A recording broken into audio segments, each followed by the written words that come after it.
വിദ്യാലയങ്ങളിൽ ഒരു നല്ല കാലമത്രയും സാമൂഹിക ശാസ്ത്രം പഠിക്കാൻ ശ്രമിച്ചിട്ടും മനസ്സിലാക്കാൻ കഴിയാതെ പോയ ചരിത്രങ്ങൾ പലതും അതിന്റെ പരിപൂർണതയിൽ ഒരു തലമുറയ്ക്ക് വ്യക്തമാക്കി തന്ന ഒരു വീഡിയോ ഗെയിം ഉണ്ടായിരുന്നു. ലോകമാസകലം 200 മില്യൺ കോപ്പികളിലധികം വിറ്റഴിക്കാൻ കഴിഞ്ഞ ചരിത്രവും സയൻസ് ഫിക്ഷനും ഒരു ഡുവൽ ടൈം ലൈനിലൂടെ പറഞ്ഞു വെക്കാൻ ശ്രമിച്ച ഒരു മോണുമെന്റൽ സീരീസ്. ഇറ്റലിയും ഈജിപ്തും ഫ്രാൻസും ലണ്ടനുമൊക്കെ വ്യക്തവും കൃത്യവുമായ ഒരു സ്റ്റോറി ലൈനിന്റെ പിൻബലത്തിൽ ഒരുമിച്ച് ഗെയിം ഓഫ് ദി ഇയർ പുരസ്കാരം പല വട്ടമായി വാരിക്കൂട്ടിയ the legendary game Assassin's creed.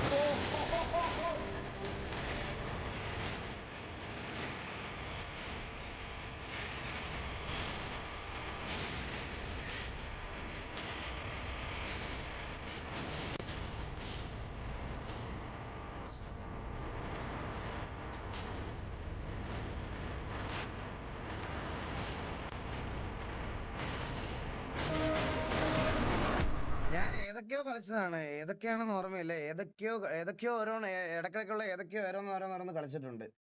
എന്ത് കിടിലൻ ഗെയിം അല്ലേ.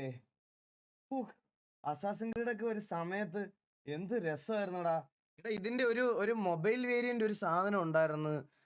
എന്തോ ഒരു പ്ലെയറിൽ കളിക്കാൻ പറ്റുന്ന, അയ്യോ അതിന്റെ പേര് ഞാൻ മറന്നുപോയി ഗൈസ്. ഞാൻ അത് കളിച്ചിട്ടുണ്ട്. ആ സമയത്തൊക്കെ ഹരമായിരുന്നു, ഹരം.